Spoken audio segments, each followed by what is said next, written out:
Ce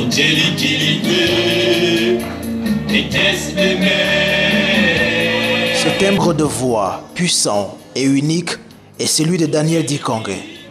Il a encore émerveillé son public venu nombreux l'applaudir dans cette petite salle obscure du quartier de la cité Sika Douala à l'occasion de la présentation de son 3e album le samedi 13 novembre 2010. Je veux dire à mon public qui traverse et qui me salue que je suis très fier d'eux et je pense que en comptant sur moi, ils n'ont pas frappé à côté.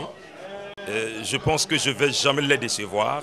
Ce que j'ai reçu, c'est directement de Dieu et je vais le transmettre tel que je l'ai reçu. S'ils sont venus en grand nombre, le voir et l'encourager, c'est que l'auteur, compositeur, chanteur et claqueur Daniel Dikongé s'impose peu à peu comme le nouveau maître de la chanson à texte dans l'univers musical au Cameroun. Après ses 2 précédents albums, Daniel est de nouveau dans les bacs avec l'opus qu'il a baptisé le Dieu du changement. Un album de 8 titres qui dévoile totalement son identité. C'est la consolation, la femme c'est la paix, sans la femme il n'y a pas bonheur. C'est lui qui a trouvé une femme, a trouvé le bonheur. De son jeu particulier de la guitare sèche, toujours en bandoulière, même comme il s'en est débarrassé un tant soit peu ce soir-là. Son chant, le claquement de sa bouche, une technique qui lui est propre et ses compositions qui sont remarquables par leur vocabulaire vif et son habileté à croquer situation et vérité.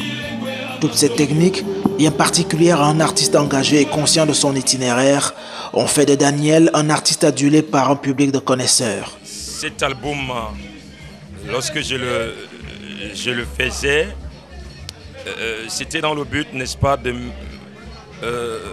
conscientiser le peuple, les humains.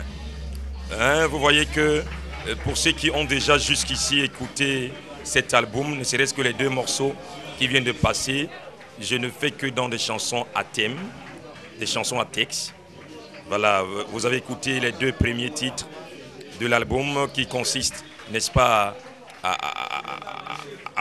d'une part à valoriser la femme, de dire à l'homme, la femme n'est pas un objet, la femme n'est pas celle qu'on doit juste utiliser, mais la femme, dans le but de Dieu, est pour accompagner l'homme dans sa mission sur la terre. Le soir de la présentation de ce 3e exercice musical, chose qu'il n'a jamais fait auparavant depuis plus de 10 ans qu'il cherche son chemin.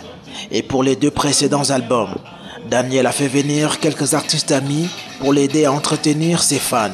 On a pu reconnaître l'humoriste Oga et la chanteuse autoproclamée, avocate des hommes, Germaine Labelle, pour ne citer que.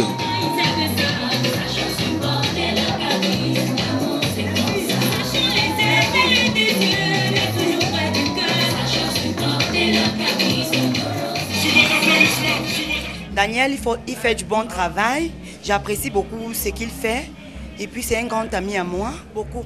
Et puis il est aimé par le public. Puis, son Daniel est venu et a empoigné son micro pour égrener en playback les 8 titres de ce 3e album.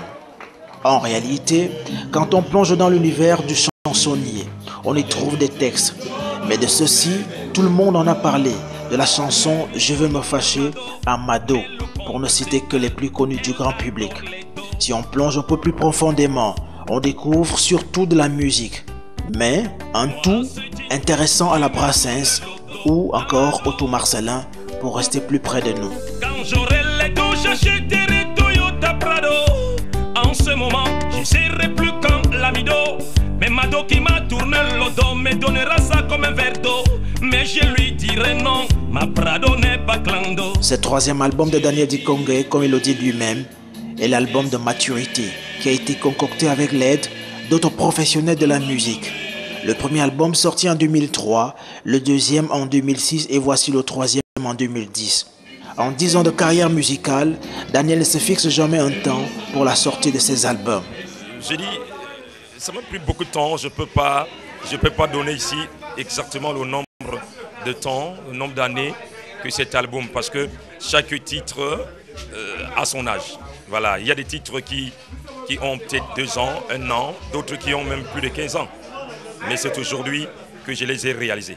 Malgré tous les efforts qu'il fournit pour trouver une maison de disques et obtenir une réputation internationale, bref, une récompense égale à son talent, Daniel Dikongé, dont toutes les œuvres sont autoproduites et très souvent commercialisées de manière artisanale par lui-même, est déterminé à assouvir sa passion jusqu'au bout, même dans la précarité. Car c'est aussi un défi. Les artistes vivront un jour de leur art dans ce pays.